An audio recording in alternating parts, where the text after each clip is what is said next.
ایک بھائی نے کہا کہ میں پرائیویٹ جاب کرتا ہوں، آمدنی بڑی قلیل ہے، گھر کے کرائے میں اور تھوڑے بہت سامان میں میری تنخواہ ختم ہو جاتی ہے۔ اب کہتے ہیں کہ میرے والد صاحب افیم بیچتے ہیں، افیوم کہتے ہیں، افیم بھی کہتے ہیں، افیم بیچتے ہیں، اور ہم منع کرتے ہیں لیکن وہ باز نہیں آتے، اور اس پیسے سے پھر وہ گھر میں راشن بھی لاتے ہیں اور دیگر سامان لے کر آتے ہیں اور وہی سب کھانا کھاتے ہیں۔ تو مجھے بھی کھانا پڑتا ہے، بڑی مجھے شدید قسم کی کوفت ہوتی ہے، اور میری عنقریب شادی ہونے والی ہے، اور مجھے یقین ہے کہ اکثر خرچہ اسی پیسے سے کریں گے، تو کیا حکم شرع ہوگا؟ دیکھیں، پہلے یہ دیکھیں کہ افیم کیوں بیچ رہے ہیں والد صاحب۔ ہو سکتا ہے کہ حکیموں کو پرووائڈ کر رہے ہوں کہ بعض چیزوں کی تیاری میں افیم کا دخل ہوتا ہے۔ افیم صرف نشے کے لیے استعمال ہو یہ ضروری نہیں ہے، بعض اوقات میڈیکل کی لائن کے اندر بھی اس کا کچھ استعمال ہوتا ہے، اگر ایسا ہے تو ٹھیک، لیکن اگر ایسا ہے کہ وہ نشے کے لیے لڑکوں کو دیتے ہیں، دیگر چیزوں کو اس سے پیسے لیتے ہیں، تو پھر یقیناً یہ غلط ہے، اور یہ جو آمدنی ہے حرام آمدنی ہے۔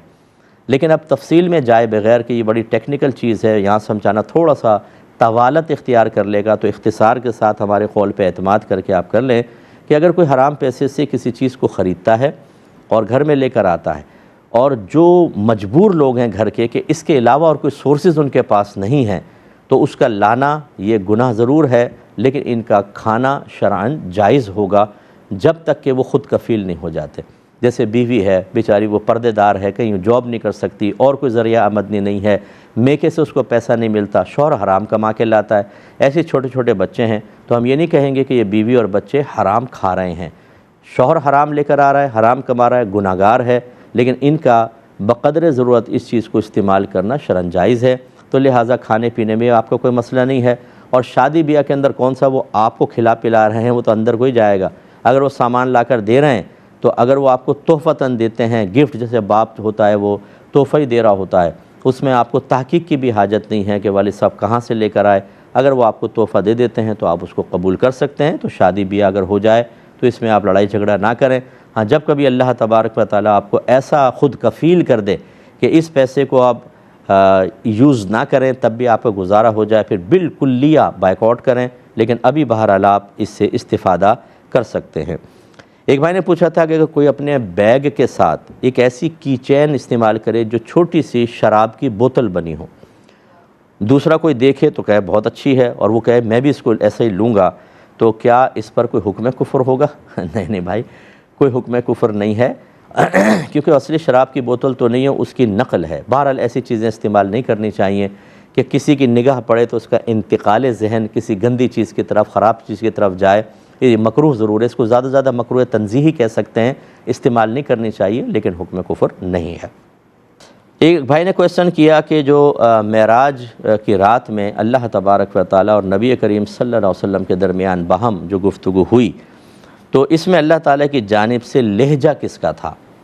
یعنی ان کی مراد یہ ہے کہ کس طریقے سے نبی کریم نے اس آواز کو سنی، کس کی آواز آئی تھی، وغیرہ وغیرہ۔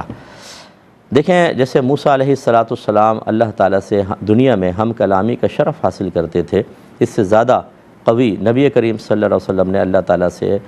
ہم کلامی کا شرف حاصل کیا۔ تو اس میں دو صورتیں ہو سکتی ہیں۔ ایک صورت یہ کہ اللہ تعالیٰ کسی چیز پر تجلی فرمائے اور وہ اللہ کے کلام کی حکایت کرے، جیسے موسیٰ علیہ السلام جب آگ لینے کے لیے گئے تو درخت سے آواز آئی کہ میں تیرا رب ہوں، تو میں تیرا رب ہوں، درخت تو نہیں کہہ رہا تھا، اللہ نے تجلی فرمائی، گویا کہ اس کو الہام فرمایا، درخت کو قوت گویائی دی کہ اللہ کے پیغام کو بعین ہی آگے پہنچاؤ۔ حکایت کرنے کا مطلب ہوتا ہے جیسا کسی نے کہا، پیغام دیا، ہم اس میں وہی انہی الفاظ انہی صیغوں کے ساتھ اس کو آگے بیان کر دیں۔ جیسے کسی نے مجھے کہا کہ آپ صاحب یہ لوگوں کے سامنے کر دیں، اس میں لکھا کیا تھا اس شخص نے، یہ کوئی عالم ہی تھے، میں تمہیں وصیت کرتا ہوں ایسا نہ کرنا۔ اب میں نے اس کو پڑھ کے سنایا، میں تمہیں وصیت کرتا ہوں ایسا نہ کرنا،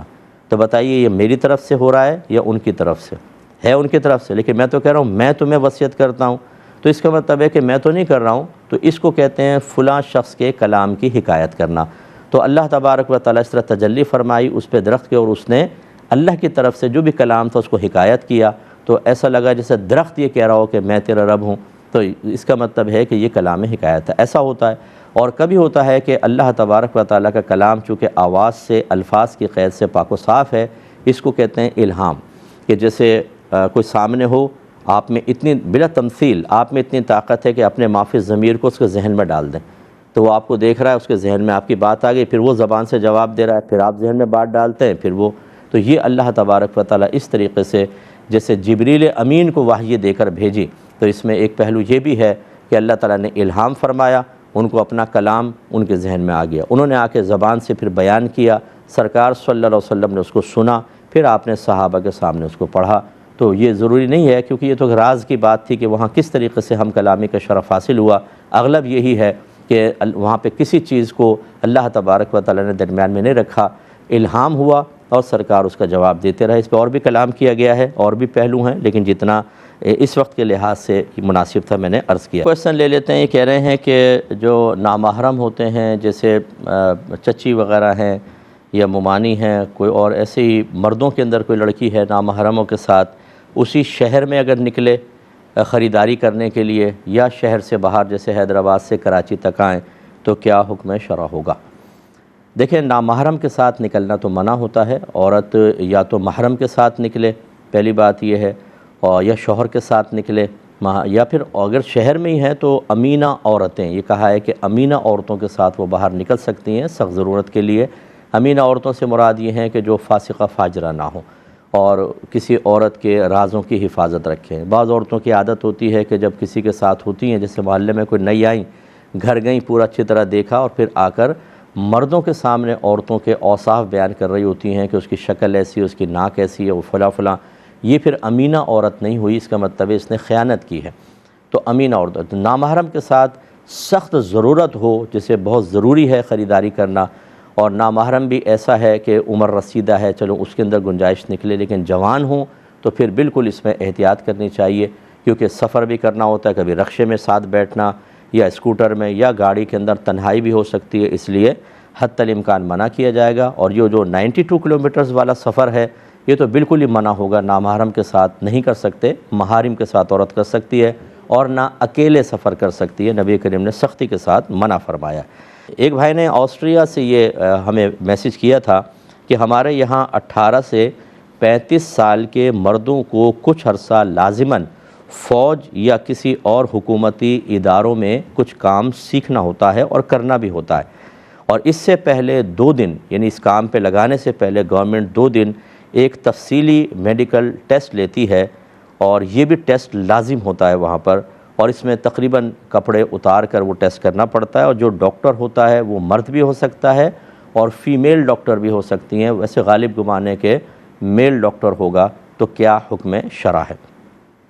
دیکھیں، اگر یہ قانونی حیثیت اختیار کر گیا ہے تو پھر تو یہ ایک عذر بنتا ہے۔ اب یہ تو ہم نہیں کہیں گے کہ وہاں سے آپ رہائش چھوڑ کر اور جاب چھوڑ کے چلے جائیں، یہ حرج کی صورت تو یقینی سی بنتی ہے، لیکن جب اس قسم کی کوئی گورنمنٹ کی صورتحال بن جاتی ہے، یعنی قانون کے تحت آ جاتا ہے، تو دل میں کراہت رکھ کر، اور انہوں نے بتایا کہ پورے کپڑے نہیں ہوتے، کچھ تھوڑا بہت جسم پر رہتا ہے، تو بہرحال ستر تو کھلتا ہے، رانے ہیں، گھٹنے ہیں، تو یہ گنجائش اس کی نکلے گی۔ اور اگر اس کے بغیر گزارا ہو سکتا ہے ذرہ برابر بھی کوئی طریقہ اختیار کر کے، تو وہ طریقہ اختیار کرنا واجب ہے۔ لیکن جس قسم کی انہوں نے صورتحال لکھی ہے کہ لازماً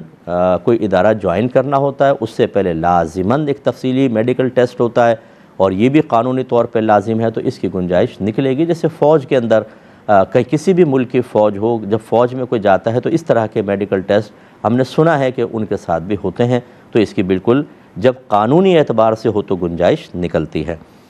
ایک خاتون نے کہا کہ ایک لڑکا تھا 15 سے 16 سال کا، ہو سکتا ہے کوئی رشتہ دار ہوئے، کوئی انہوں نے یہ ظاہر نہیں کیا، میں نے اس کو کہا کہ تم مجھے سورہ اخلاص سناؤ تاکہ تمہاری تجوید کا معاملہ معلوم ہو سکے کہ تمہیں تجوید آتی ہے کہ نہیں۔ تو وہ لڑکا پہلے تو خاموش رہا، اور پھر ایک دم وہ بولا کہ میں آپ کو اچھی گالیاں نہ سناؤں، آپ نے تجوید کیا سیکھ لی، مجھے نیچا دکھانا چاہتی ہیں، بس جس طرح دنیا پڑھتی ہے میں بھی پڑھ دوں گا۔ تو بتائیے کیا اس لڑکے کے اوپر کوئی سخت حکم لگے گا یا نہیں لگے گا؟ دیکھیں، سخت حکم تو نہیں ہے، اس نے کوئی یہ نہیں ہے کہ اس نے کوئی تجوید کی توہین کرنا چاہی ہے، بلکہ وہ جیسے ان خاتون نے ایک جملہ آگے لکھا بھی تھا کہ شاید اسے یہ گمان ہوا کہ میں اس کو نیچا دکھانا چاہتی ہوں، مجھے تجوید آتی، اس کو نہیں آتی، اس وجہ سے وہ ہائپر ہوا۔ تو ایسی کوئی معقول وجہ ہو سکتی ہے، معقول وجہ تو خیر نہیں کہہ سکتے، لیکن ایسی وجہ ہو سکتی ہے، میں معقول اس اعتبار سے کہہ رہا ہوں کہ جس پہ حکم کفر متوجہ نہ ہو، تو بہرحال یہ گنجائش نکلے گی۔ لیکن اس کو ایسی بدتمیزی نہیں کرنی چاہیے تھی کہ تجوید کے بجائے وہ کہے کہ میں گالیاں اچھی اچھی نہ سناؤں آپ کو، عمر میں کم ہے، بڑی خاتون ہیں، ادب احترام کرنا چاہیے تھا۔ تو بہرحال حکم کفر نہیں ہے، لیکن یہ کہ ضرور ہے کہ اس کو تنبیہ کی جائے کہ آئندہ اگر تم اس طرح کے معاملات میں ہائپر ہوگے اور کوئی کلمہ خدا نخواستہ غلط نکلے تو کفر بھی متوجہ ہو سکتا ہے۔ دوسری بات یہ ہے کہ میں اصلاح کرنے والوں کی خدمت میں دائرہ ادب میں رہ کے گزارش کرتا ہوں، اللہ مجھے بھی اس کی توفیق دے کہ بعض اوقات ہم ماحول کو سمجھے بغیر، سامنے والے کی ذہن کو سمجھے بغیر، جو اطراف میں لوگ وغیرہ ہیں اس کو سمجھے بغیر ایک دم ہم اصلاح کرنے لگتے ہیں اور سامنے والا گلٹ فیل کر لیتا ہے، اور اچھی خاصی بات کو قبول کرنا اس حالات کی بنا پر اس کو ناممکن محسوس ہوتا ہے اور وہ اس طرح کے معاملات ہو جاتے ہیں۔ جیسے بعض اوقات ہم پورے گھر بھرا ہوتا ہے اور بچے کو کوئی تلقین کرتے ہیں بیٹا ایسا نہیں ایسا کرو، تو وہ زیادہ گلٹ فیل کرتا ہے، تنہائی میں کر لیں، اس کو سامنے نہ کریں۔ تو اس سے بھی ایک ہوتا ہے بعض اوقات کے منفی اثرات مرتب ہوتے ہیں، بات آپ کی بہت اچھی ہوتی ہے لیکن اس ماحول کے اندر نہیں کرنی چاہیے تھی جس سے وہ اپنی انسلٹ محسوس کرتا ہے، بے عزتی محسوس کرتا ہے، اس کی ایگو ہرٹ ہوتی ہے۔ تو اس طریقے سے تبلیغ کرنے والے کو، تنبیہ کرنے والے کو بھی احتیاط کرنے کی ضرورت ہے۔